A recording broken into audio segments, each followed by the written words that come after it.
నమస్తే, నేను సిరి. నిన్న చూసినట్టయితే ఏపీలో సిస్కోతోని ఏపీ గవర్నమెంట్ అయితే ఒప్పందాలు కుదుర్చుకున్న టైంలో ఇప్పాల రవీందర్ రెడ్డి అనే వ్యక్తి మనకు కనిపించారు. గతంలో ఆయన చేసినవన్నీ కూడా అంటే ఏవైతే తప్పుడుగా మాట్లాడడం సోషల్ మీడియాలో, అందులో ఈయన కూడా వన్ ఆఫ్ ద మెంబర్ అన్నట్టు మనకు తెలుస్తుంది. అయితే ఇవాళ అట్లనే తెలంగాణ గవర్నమెంట్తో కూడా సిస్కో ఒప్పందం చేసుకున్న టైంలో ఆయన మాత్రం కనిపించలేదు. దీంతోనైతే మరి ఇప్పాల రవీందర్ రెడ్డి మరి జాబ్ నుంచి తీసేశారా ఏంటనే వార్తలు కూడా వినిపిస్తున్నాయి. ఇందులో ఎంతవరకు వాస్తవం ఉంది, ఏం జరిగిందనే అంశాన్ని మనకు తెలియజేయడానికి మనతో పాటు ఉన్నారు ప్రముఖ సీనియర్ జర్నలిస్ట్ జగదేవ్ గారు. నమస్కారం సార్. నమస్తే సార్, ఇప్పుడు చూస్తుంటే నిన్న ఇప్పాల రవీందర్ రెడ్డి గురించి మనం మాట్లాడాం. ఏంటంటే సిస్కోలో ఒక ప్రధాన అధికారుడిగా ఉన్నాడని చెప్పేసి మనం మాట్లాడుకున్నాం. ఇవాళ చూస్తున్నట్టయితే తెలంగాణలో సిస్కో ఒప్పందాలు చేసుకున్న క్రమంలో ఆ వ్యక్తి కనిపించలేదు అని చెప్పేసి. సో దీంతో మరి అతని ఉద్యోగం పోయిందనుకోవాలా లేకపోతే ఏంటనుకోవాలి? ఇది ఇప్పాల రవీందర్ రెడ్డి గారి గురించి మనం నిన్న కూడా డిస్కస్ చేసినట్టున్నాం. సో ఈయన వైసీపీ వీరాభిమాని, అలాగే సోషల్ మీడియాలో చాలా యాక్టివిస్టు. వైసీపీ ప్రభుత్వం ఏర్పాటు చేయకముందు 2019కి ముందు చాలా, అంటే 2014లో ఆంధ్రప్రదేశ్ బైఫర్కేట్ అయిన తర్వాత టీడీపీ ప్రభుత్వం ఏదైతే వచ్చిందో అప్పటి నుంచి ఆయన బీభత్సంగా, అంటే వీరాభిమాని అవడం వల్ల పిచ్చిగా కామెంట్స్ పెట్టడము, ఎదుటి వాళ్ళని బదనాం చేసేలాగా, వాళ్ళు ఫీల్ అయ్యేలాగా పర్సనల్ డీటెయిల్స్గా వెళ్ళిపోయి వాళ్ళని కామెంట్ చేయడం అవి జరిగాయి. దీని మీద 2014 నుంచి 19 మంది మధ్యలో టీడీపీ ప్రభుత్వం ఉన్నప్పుడు 16లోనో 17లోనో దీని మీద కేసులు కూడా కొన్ని బుక్ అయ్యాయి. ఆ కేసులు బుక్ అయినప్పుడు సరే ఈ ఇప్పాల రవీందర్ రెడ్డి ఎవరు ఏంటి ఏదో అని అనుకున్నారు. మేబీ సో అలాగే యాక్టివ్గా పనిచేయటం వల్ల వైసీపీ తర్వాత ప్రభుత్వంలోకి వచ్చాక వీరికి ఒక మంచి సముచిత స్థానం కల్పించాలని రికమెండ్ చేశారు. లేదంటే ఇప్పుడు ముఖ్యమంత్రి తలుచుకుంటే కానిదేముంది, గత 5 ఏళ్ళు జగన్మోహన్ రెడ్డి గారు ఉన్నారు కాబట్టి ఆయనకి ఫేవర్గా, లేకపోతే ఆయనకి తెలిసిన రంగంలో నెట్వర్కింగ్ సంబంధించి సిస్కోలో ఒక మంచి పొజిషన్లో జాయిన్ అయ్యారన్నట్టుగా వార్తలు వినిపించాయి. మేబీ అంతకుముందు కూడా ఉన్నారేమో, మనకు తెలియదు. సో ఇక్కడ ప్రభుత్వంతో ఉన్న సహకారం వల్ల, ప్రభుత్వం హెల్ప్ వల్ల ప్రమోషన్స్ కూడా త్వరగా వచ్చిండొచ్చు. లేదంటే ఒక వైస్ ప్రెసిడెంట్ స్థాయికో, లేదంటే బోర్డ్ ఆఫ్ డైరెక్టర్స్లో వన్ ఆఫ్ ది డైరెక్టర్ పొజిషన్కో, లేదంటే ఒక CEO స్థాయికో కూడా వెళ్ళుండొచ్చు. అంత కాకపోయినా కీ రోల్ పోషించే వ్యక్తులుగా ఉంటారు. అంటే CTO, చీఫ్ టెక్నికల్ ఆఫీసర్ కానీ, CCO అంటే చీఫ్ కంట్రోల్ ఆఫీసర్ అని కానీ, అట్లా రకరకాల డిజిగ్నేషన్స్ ఉంటాయి పెద్ద పెద్ద కంపెనీలకి. సో అట్లాంటి స్థాయికి వెళ్ళారు కాబట్టే ఇంతకుముందు లోకేష్ గారితో ఏదైతే సిస్కోతో ఆంధ్రప్రదేశ్ ప్రభుత్వం ఒప్పందం చేసుకుందో ఆ ఒప్పందంలో ఈయన కూడా ఉన్నాడు. ఒప్పందం చేసి కంపెనీ బృందంతో పాటు ఈయన కూడా ఉన్నాడంటే ఒక కీ పొజిషన్లో ఉంటే కానీ రారు, చిన్న చిత్తగా ఉద్యోగులు వీళ్ళతో రారు కదా. సో అట్లా వచ్చారు కాబట్టి తర్వాత లోకేష్ గారి బృందం ఏదైతే ఉందో అది దాని మీద స్టడీ చేశారు. ఎందుకు స్టడీ చేశారంటే మనం ఆల్రెడీ మాట్లాడుకున్నాం. ఇప్పాల రవీంద్ర రెడ్డితో లోకేష్ గారితో కలిసిన బృందంలో ఉన్నారు, ఫోటోలు దిగారు. సో కూటమి మీద వైసీపీ వాళ్ళు బురద జల్లే ప్రయత్నం చేశారు.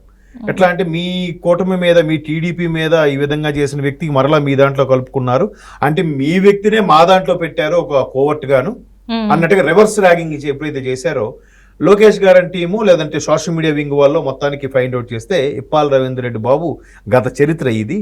ఈయన 17లో 16లో కేసులు ఉన్నాయి చాలా వరకు టీడీపీ హయాంలో. బట్ ఈయన అవన్నీ కేసులు చెప్పకుండానో చూపించకుండానో ఆయన సిస్కోలో జాబ్ చేస్తున్నాడు, సిస్కోలో మంచి పొజిషన్లో ఉన్నాడని. సో అది నిన్నటికో ఆ వ్యవహారం బయటకు వచ్చి సిస్కో కంపెనీకి కూటమి ప్రభుత్వం తరపు నుంచి ఒక లేఖ కూడా రాశారు. ఈ వ్యక్తి మాతో ప్రభుత్వ లావాదేవీలతో ఈయన ఇన్వాల్వ్ చేయకండి, ఒకవేళ మీతో ఒప్పందాలు కుదుర్చుకోవాలనుకున్నప్పుడు మీరు ఈ ఒప్పందాలకి ఆయన కాస్త దూరంగా పెట్టండి, తర్వాత మీ ఇష్టం, మీ చర్యలే, మీ కంపెనీ ఆ కంపెనీ మీ కంపెనీ ఉద్యోగి కాబట్టి మీరు దానిపై చర్యలు మీరు ఎలాగో తీసుకోవచ్చు, వేరే డిపార్ట్మెంట్కి ట్రాన్స్ఫర్ పెట్టచ్చు, లేదా దీంట్లో ఇన్వాల్వ్ అవ్వకుండా ఆయనకి వేరే సెక్షన్ అప్పచెప్పచ్చు, లేదంటే డీమోట్ చేసి కింద స్థాయికి పంపించవచ్చు. రకరకాల రీజన్స్ ఉంటాయి, కంపెనీ ఏదైనా నిర్ణయం తీసుకోవచ్చు. సో అట్లా అయ్యుండొచ్చేమో అని భావిస్తున్నారు. వెంటనే అదే సిస్కో హైదరాబాద్లో కూడా తెలంగాణ ప్రభుత్వంతో ఒప్పందాలు నేపథ్యంలో మన ముఖ్యమంత్రి రేవంత్ రెడ్డి గారితో కలిసిన టీంలో ఇప్పుడు ఇప్పాల రవీంద్ర రెడ్డి గారు లేరు. ఎందుకు లేరంటే మేబీ ఈ ఇంపాక్ట్ అయ్యుండొచ్చు అని. ఎందుకంటే వర్రా రవీంద్ర రెడ్డి మహానుభావుడు, పేరు తెలుసు. తర్వాత బోరుగొడ్డ అనిల్ కుమార్, ఆయన పేరు కూడా, ఆయన ఒక మహానుభావుడు.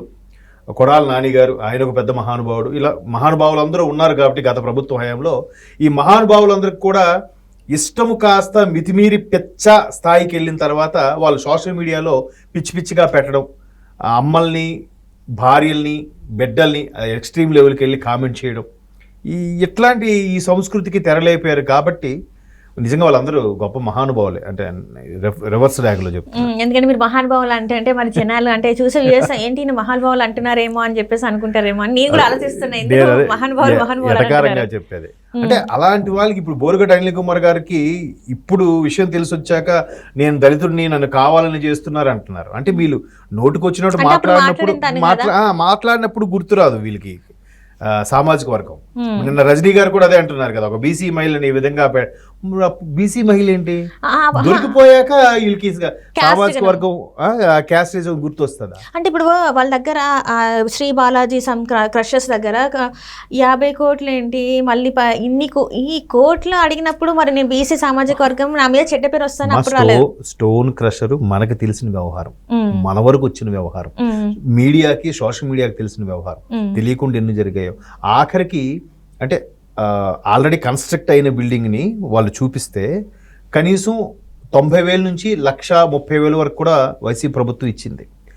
వాటిల్లో కూడా శాంక్షన్ చేయడానికి కూడా అమ్మగారు ఎంతో కొంత తీసుకునేవారట, వైసీపీ కార్యకర్తల దగ్గర కూడా.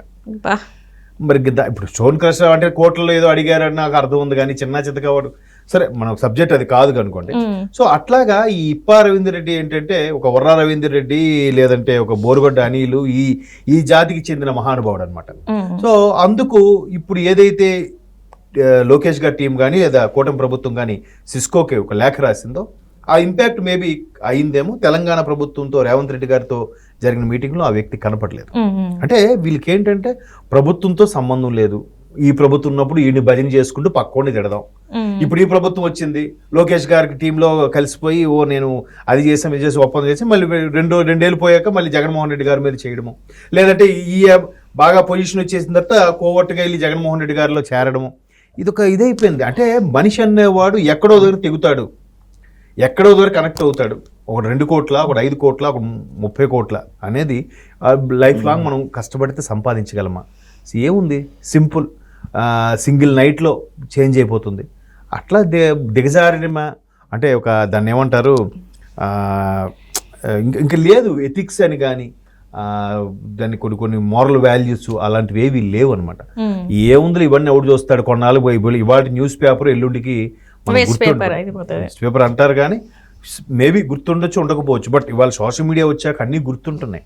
ఒకవేళ పొరపాటున ఎవడైనా ఒక స్టేట్మెంట్ ఇచ్చినా కూడా వెంటనే ఎవరు బాబు నువ్వు జస్ట్ 1 వీక్ బ్యాక్ ఇలా అన్నావు, 1 ఇయర్ బ్యాక్ ఇలా అన్నావు, ఎందుకంటే అవన్నీ వస్తూ ఉంటాయి కాబట్టి మనకి. ఎగ్జాక్ట్లీ, మనకన్నా మేధావులు ఓటర్లు, మనకన్నా మేధావులు సాటి ప్రేక్షకుడు వాడు అరే వెంటనే అడేమంటాడు, అరే పలానా టైంలో వీడు జగన్మోహన్ రెడ్డి గారు పొగుడుతూ మాట్లాడాడు కదా, ఇప్పుడేంట్రా లోకేష్ టీంలో ఉన్నాడు, వెంటనే అది ఆ క్లిప్పింగ్ ఈ క్లిప్పింగ్ పెట్టి ట్రోల్స్ చేస్తున్నాడు.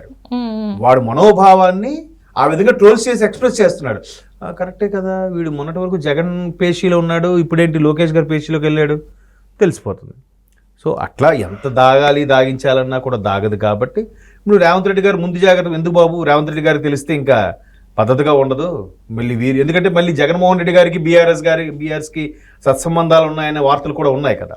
సో అలాంటి సందర్భంలో ఎందుకు వెళ్ళి మనం ఉన్న డీల్స్ని క్యాన్సిల్ చేసుకోవడం, ఆ డీల్స్ క్యాన్సిల్ అయితే కంపెనీకి అప్రతిష్ట, బిజినెస్ డౌన్ అవుతుంది, చాలా ఇష్యూస్ అవుతుంది. ప్రభుత్వంతో పెట్టుకుంటే ఎవరు ఉండలేరు కదా, స్థానికంగా వ్యాపారాలు చేసుకోలేరు కదా. సో అట్లా రకరకాల రీజన్స్. మొత్తానికి ఆ ఇప్పా రవీందర్ రెడ్డి ఇప్పుడు తెలంగాణ వరకు కలిసిన దాంట్లో అయితే లేరు. చూద్దాం మరి ఇంకా ఆయన అందులోనే ఉన్నారా లేదా డిమోట్ అయ్యారా తెలియదు. Right sir, thank you so much sir.